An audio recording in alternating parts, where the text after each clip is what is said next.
raindrops melt like lemon drops away above the chimney tops. That's where you'll find me. Somewhere over the rainbow, bluebirds fly. Birds fly over the rainbow. Why then, oh, why can't I?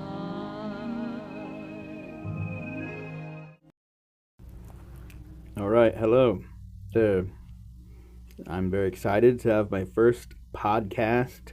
This is my debut podcast, and I'm going to be reading from A Handbook for Cosmic Consciousness by Curtis Loys Jackson. As you can see, it's a little bit used looking because it's been in my backpack a little while. This is something I began reading in my early 20s, and this is the last chapter of the book. It's about physics and gravity and things. All right. Let's turn here. Use this. What is it? It proves useful to me. The Origins of Gravity. I'm excited about this. It's all about physics and dark matter and things. So let's read.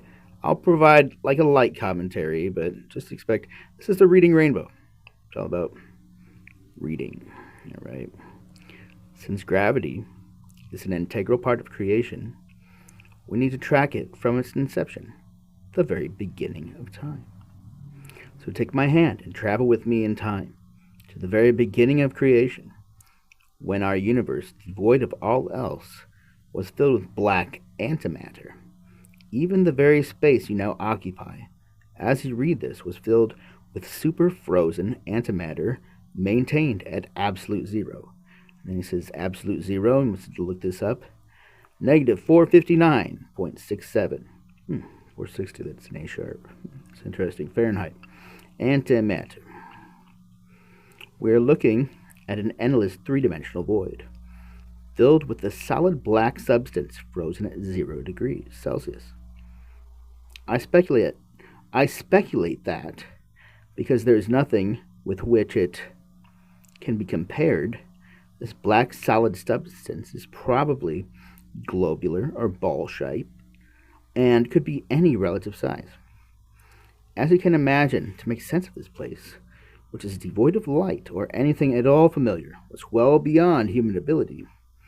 An amazing discovery for me was my boundless relationship with the universal consciousness, which calls itself the Akasha, without which I could not have written this book. The Akasha was a lot like having a Google Assistant or Siri available in my mind, only infinitely better. An assistant. Akasha. Heard of that? Akashic Records. Akashic Records. It's a kind of time travel. Psychic time travel. Okay. That contained the knowledge of the universe, past, present, and it was my personal assistant. What about that, huh? Someone's got it right. Vibration. Next we see a vibration introduced to this ball of solid antimatter. With the introduction of vibration, several possibilities occur to me, which I would like to share with you now. Number one, that the vibration has only happened this one single time, somewhere in infinite universal time and space. Number two, what introduced vibration? Perhaps a spark, or the result of some cosmic buildup, perhaps an intentional or even unintentional thought or force from a creator. Number three, perhaps created by one of us, or even by a collective existing outside of our very limited linear time in universal time. Or four, or that it was cyclical, more keeping with Hindu philosophy and the path we shall pursue. What we are viewing is most likely a temporary null point, and from here it will continue, perhaps forever, on an endless cosmic cycle.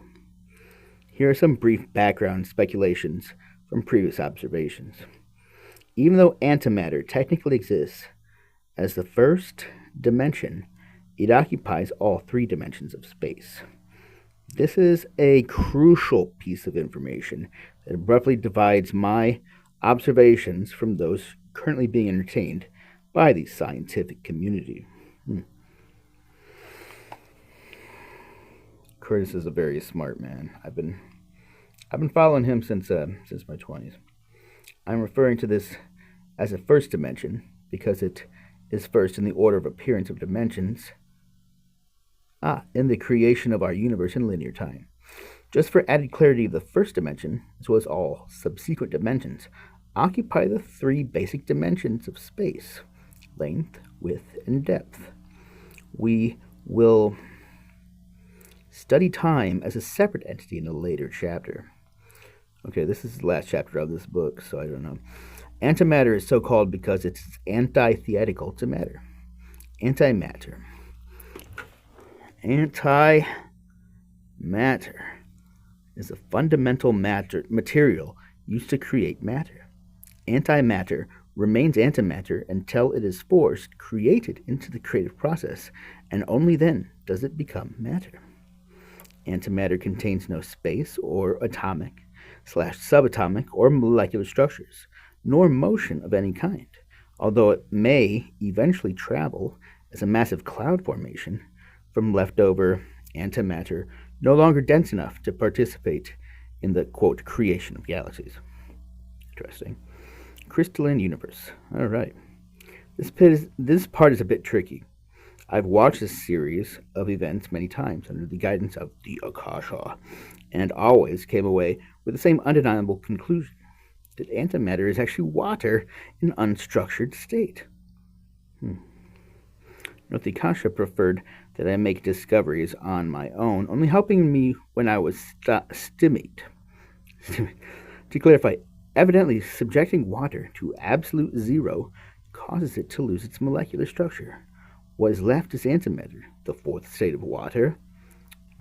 That's out there. This guy's probably right. Consider that since antimatter is a formless solid, it is reasonable that vibration would most likely shatter it.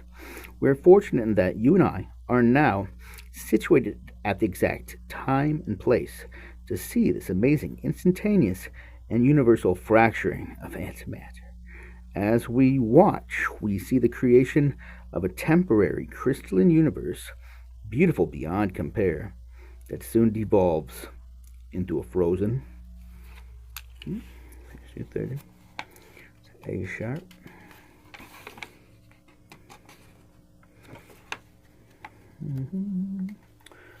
Until this page looks more red than what it is. Yes. Alrighty. Oh, let's come back.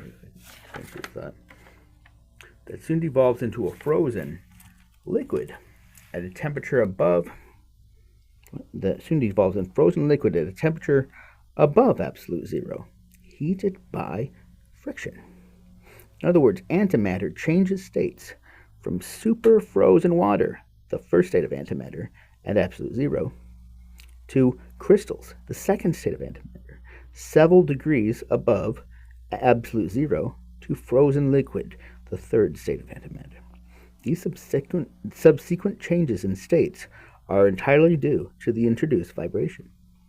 At this point, as we continue to watch, there is still no molecular structure due to the absence of subatomic and atomic material needed to form molecules.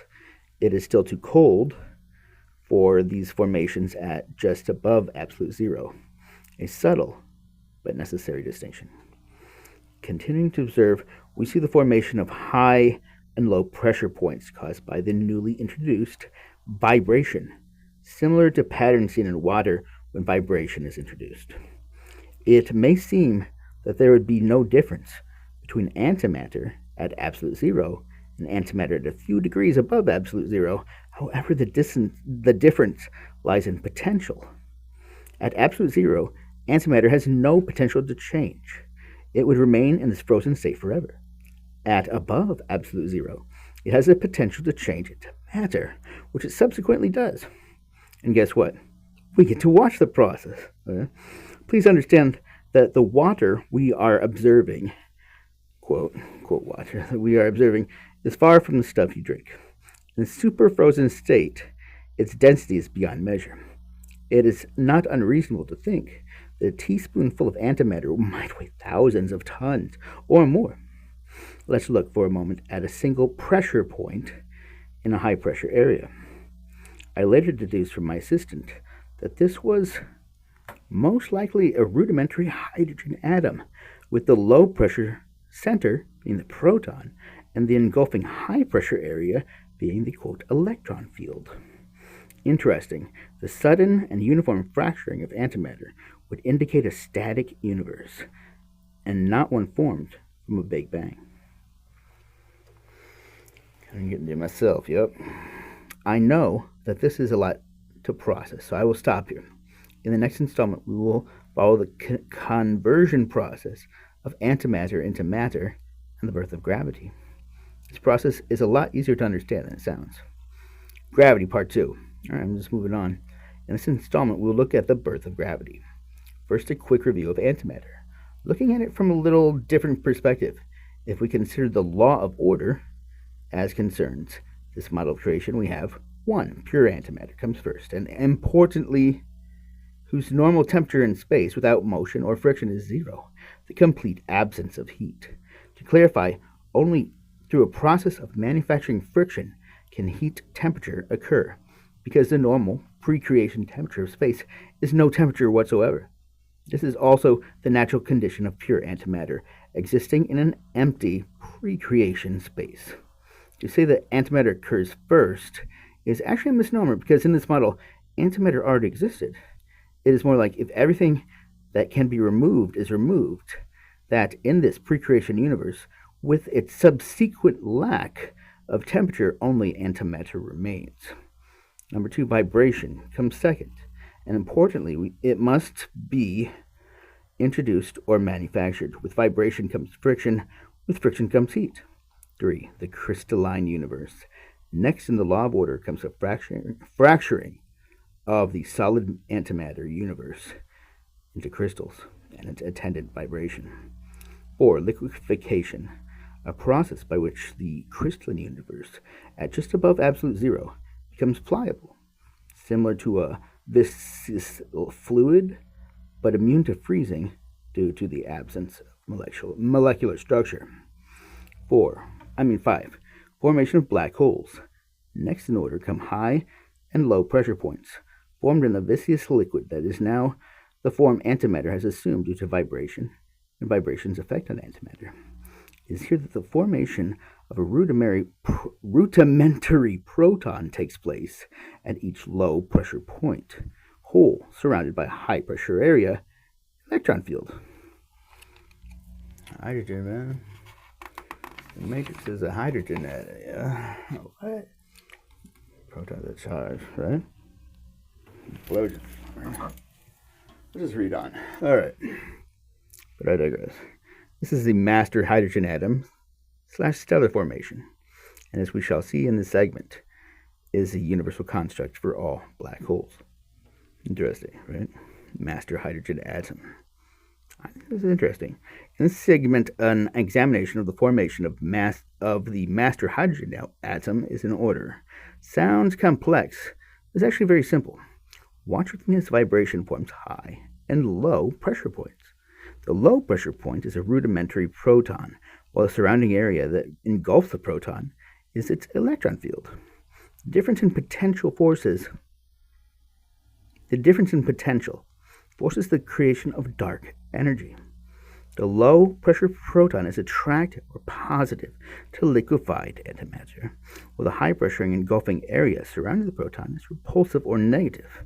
The pair work in tandem, pulling liquid antimatter, black matter, into the electron field and forcing it into the positive center, where black matter is transformed into dark energy, where it continues its journey out into the third dimension as rudimentary gravity. Pause that, kind of. Can't think about that for a second. To summarize, a hole is formed in the liquefied antimatter, where the rudimentary proton forces a conversion from liquid form to dark energy through the black hole into three-dimensional space. The difference in potential forces the creation of dark energy. The difference in potential forces the creation of dark energy. The low-pressure proton is attractive or positive to liquefied antimatter, while the high-pressure engulfing area surrounding the proton is repulsive or negative.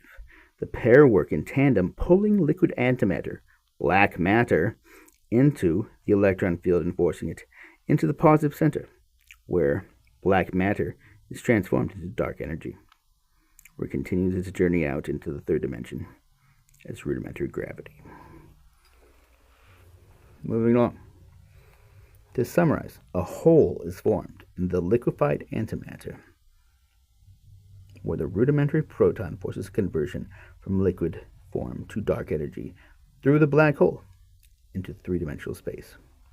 We have been observing from the first dimension. Now we will switch our viewpoint to observe from the second and third dimensions. Note in this model, the only difference between the second and third dimensions is that the third dimension has the additional benefit of linear time created with the advent of motion. In other words, we have been watching from the other side of creation, the outside. Now we are switching our viewpoint to the inside, observing creation from the inside of the early third dimension, where we will eventually exist. Now we will change our viewpoint, allowing us to watch the creation of gravity from the inside. Creation is forced into being from the outside to the inside, meaning that our universe is contained inside a bubble. Remember that, to start with, there is nothing but antimatter, frozen in a medium that is devoid of motion or heat of any kind, or even the possibility of ever changing without some sort of disturbance, in other words, vibration. Keep in mind that from this barren beginning, everything in our universe has been, quote, created, including you and me. We left off with a shift of viewpoint from the outside of a rudimentary hydrogen atom / black hole to the inside viewpoint, which affords us a look at the other side, the black hole side, in this process of issuing dark energy into the third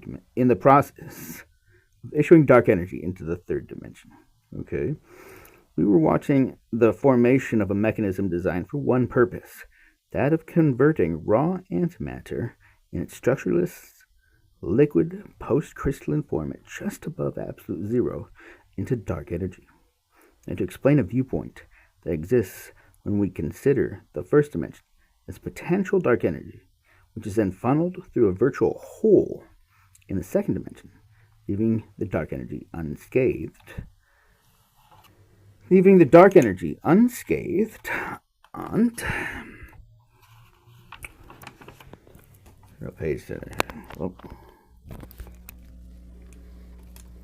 Unscathed, in which finally exits the hole into the third dimension, then becomes gravity, then forms stars and galaxy, goes on to start linear time, and finally returns via white holes to start the process all over again. Whew. These black holes form throughout the universe. The one that we are observing is a master black hole that transports dark energy into the third dimension, just creating it.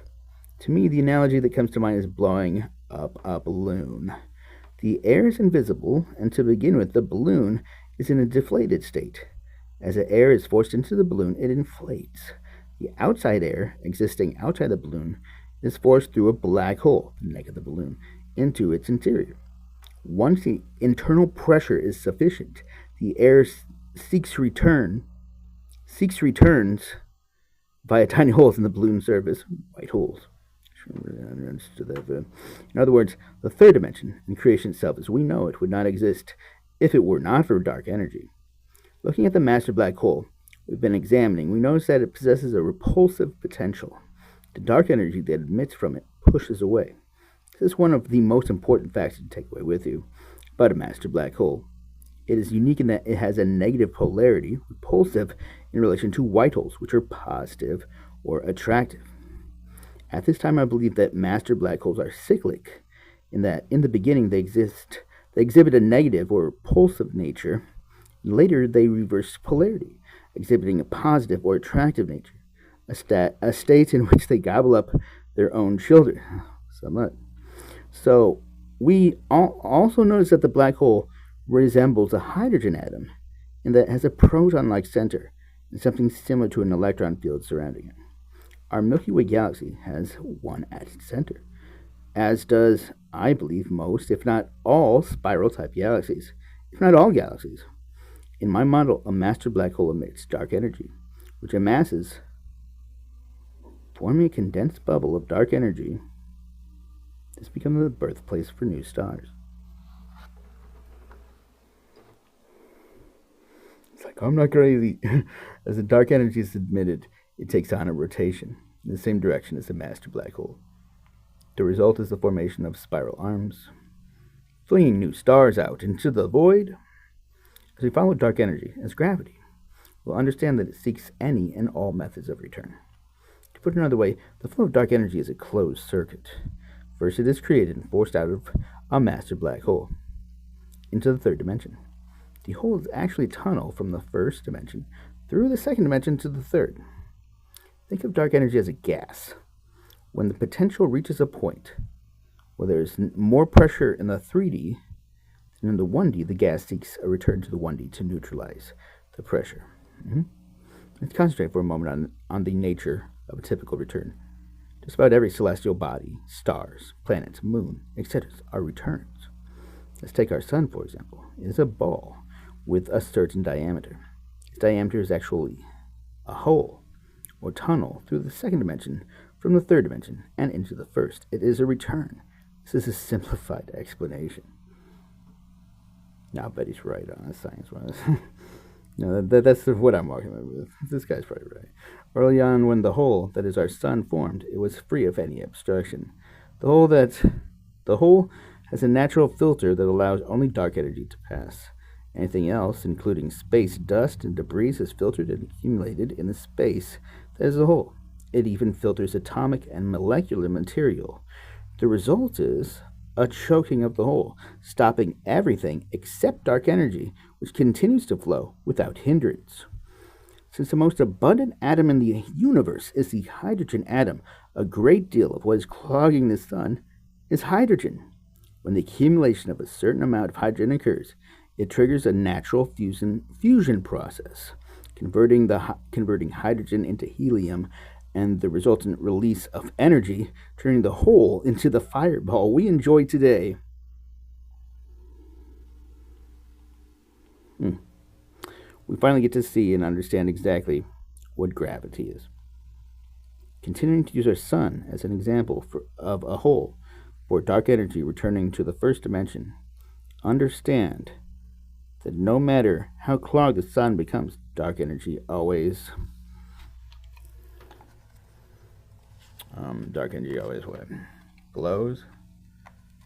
Feel the dark side of flow? Is that? Flows freely. This is it. Consider yourself enlightened. Flows freely through it at a constant rate, which is solely determined by the size of the hole. It is also the sole determining factor for gravity. There are other limiting factors dealing with the local density of dark energy. Think of gravity as a force pushing down and through a hole. Anything other than dark energy would feel this force as gravity. The more surface an object has, the more the downward pressure is felt. The surface includes surfaces on molecular, atomic, and subatomic levels. The more densely packed the atomic structure, the more surface it has. This is why lead is heavier than aluminum. This fact also explains why organic materials such as you and me experience gravity. Take our Earth, for example. Standing on Earth's surface, you are in a constant state of falling into and through the hole that is Earth. The only thing stopping you from falling through the hole and into the first dimension is the filtering action and the massive accumulation of debris we call Earth. or ground.